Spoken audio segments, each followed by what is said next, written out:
Olá! Que bom ter a companhia de vocês para mais uma análise nossa. Hoje a gente tem um material bem específico, olha só. É uma lição da Escola Dominical Betel, a lição 3, lá do quarto trimestre de 2025. O tema geral desse trimestre é super interessante. Personagens bíblicos virtuosos e marcantes. Foca em homens e mulheres que, sabe, permaneceram fiéis a Deus mesmo com as dificuldades da vida. Exatamente. E esta lição 3 vai direto no personagem fascinante, Caleb. O título já diz muito: Perseverança na fé rumo à terra prometida. Então, a nossa ideia aqui é mergulhar nessa lição, né, entender como ela apresenta Caleb, quais são os pontos principais que ela destaca sobre fé, sobre coragem. E perseverança, principalmente. Vamos ver como Caleb se destacou, especialmente naquele episódio do retorno dos espias, e como a lição usa essa história como um exemplo para nós até hoje. Tem até um texto áureo que a lição usa como base, né? Sim, é a chave. Números 14 e 24. Diz assim: Porém o meu servo Caleb, porquanto nele houve outro espírito e perseverou em seguir-me, eu o levarei à terra em que entrou. Esse outro espírito é algo que a gente precisa entender melhor. Com certeza. Bom, então vamos lá. Quem era Caleb, afinal? De acordo com essa lição da Betel. Então, a lição o apresenta como filho de Jefoné, e tem um detalhe interessante. Ele era quenezeu, ou seja, a origem dele não era israelita pela linhagem paterna direta, mas ele foi totalmente incorporado à tribo de Judá. Ah, interessante isso. E ele foi um dos 12 espias, certo? Representando Judá. Exatamente, como está lá em Números 13, versículo 6. E eles até exploram o nome dele, Caleb, que pode significar cão. A interpretação que o material dá é de fidelidade, talvez uma lealdade corajosa, sabe? Faz sentido. E o momento crucial que todo mundo lembra é o relatório dos espias, né? Esse é o ponto central que a lição explora. O contraste é gritante. 10 espias voltam, apavorados, descrevem gigantes, cidades enormes, fortificadas. É o relato do medo, da impossibilidade. Tipo, não dá pra gente ir lá, somos muito pequenos, né? Isso, Números 13, versículos 31 a 33. Eles falam: Não podemos subir contra aquele povo, é mais forte do que nós.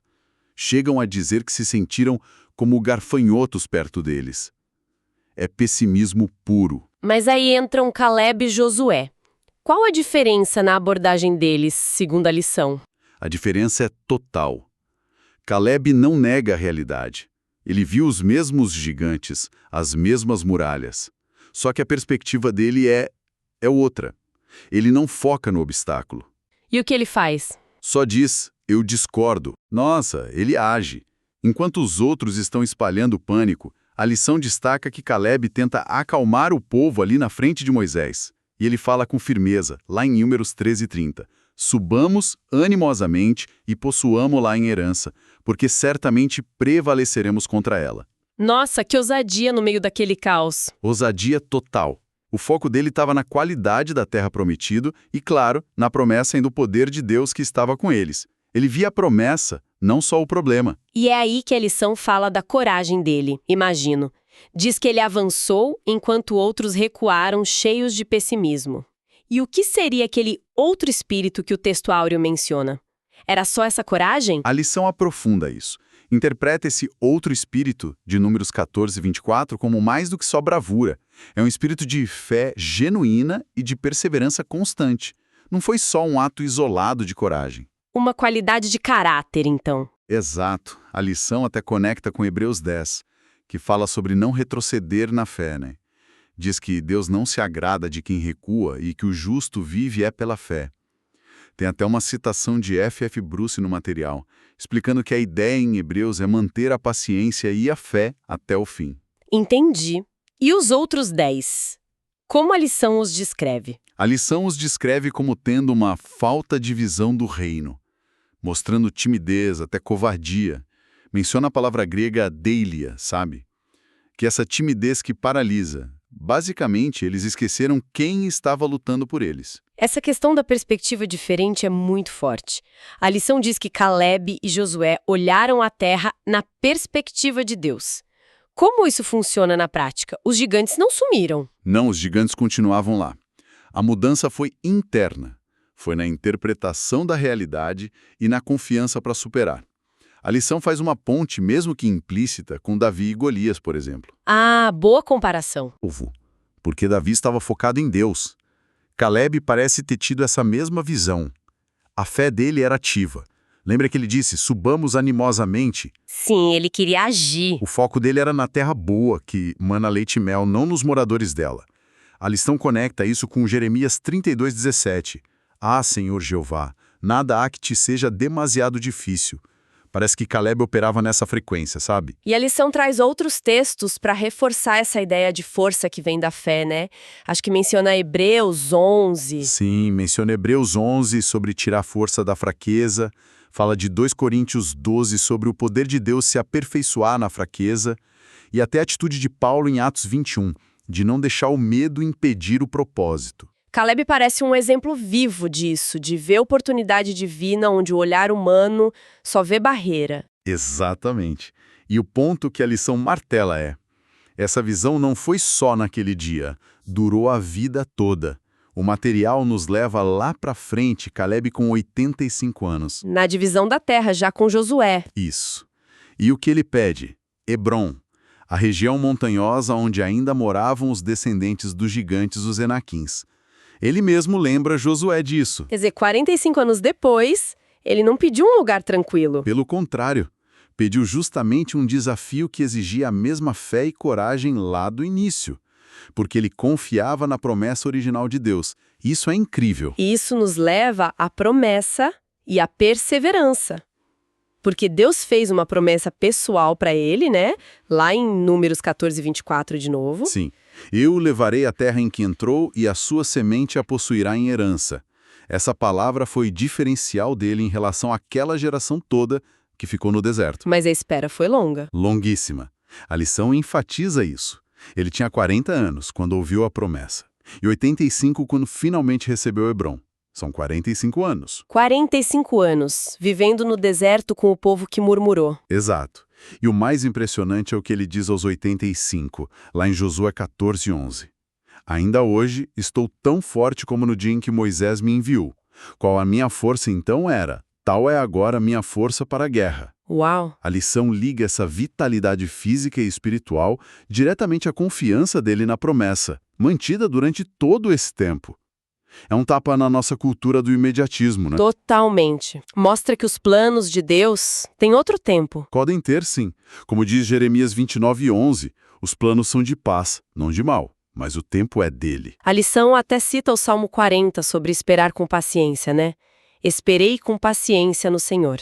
Sim, é um paralelo muito bom. E tem uma citação do pastor Valdir Alves que você mencionou que é forte mesmo. As palavras proféticas não têm prazo de validade. O tempo não apagou a esperança de Caleb. Quanto mais tempo passava, mais a esperança dele parecia aumentar. E isso é poderoso. Desafia a ideia de que o tempo desgasta as promessas. Com certeza. E para manter essa fé e essa esperança vivas por tanto tempo, a lição introduz mais um elemento, a disciplina. Disciplina. Como ela entra na história de Caleb? Não é a primeira coisa que vem à mente. Pois é, mas a lição faz uma conexão interessante. Argumenta que, para perseverar assim, Caleb precisou de uma disciplina constante. Disciplina para manter o foco no propósito de Deus, mesmo na rotina do deserto, sem cair na murmuração como os outros. E como a lição justifica essa ideia de disciplina? Ela usa o apóstolo Paulo, lá em 1 Timóteo 4, quando ele fala para o Timóteo, exercita-te na piedade. Paulo compara o exercício físico, que tem valor limitado, com a piedade, que envolve disciplina espiritual e moral, que tem valor para tudo. Ah, entendi a conexão. E a lição ainda cita um comentário de J.N. Kelly sobre essa passagem, explicando que essa disciplina não é só rigidez, mas autocontrole, devoção ao evangelho e aceitar as dificuldades com boa vontade. Então, essa disciplina seria o autocontrole, o foco na promessa, a aceitação das dificuldades do deserto, tudo isso junto? Exatamente. Uma disciplina que sustentou a fé e a força dele por quase meio século. Foi essencial para ele não só sobreviver, mas chegar aos 85 anos pronto para conquistar. Entendi. Então, juntando tudo que essa lição da Betel traz, Caleb surge como um retrato muito forte de fé que não se abala com oposição ou medo coletivo. Uma fé inabalável. Uma coragem que não vem de si mesmo, mas da confiança em Deus. E essa perseverança impressionante, né? Que atravessou décadas, mantida por disciplina, aquele outro espírito fez toda a diferença mesmo. E o final da história, como a lição mostra, é a confirmação disso tudo. A promessa se cumpriu. Josué abençoa Caleb e dá Hebrom para ele como herança. Lá em Josué 14. Isso, versículos 13 e 14. E a justificativa é clara. Porquanto perseverara em seguir o Senhor, Deus de Israel. Aquela terra que era símbolo de medo virou o testemunho da fidelidade de Caleb e, acima de tudo, da fidelidade de Deus. É uma inspiração para a gente buscar as promessas sem desanimar, né? Não importa o tempo ou o tamanho do gigante. Exatamente. A história dele, como apresentada aqui, é um chamado à confiança e à perseverança ativa. Fica uma reflexão no ar, então.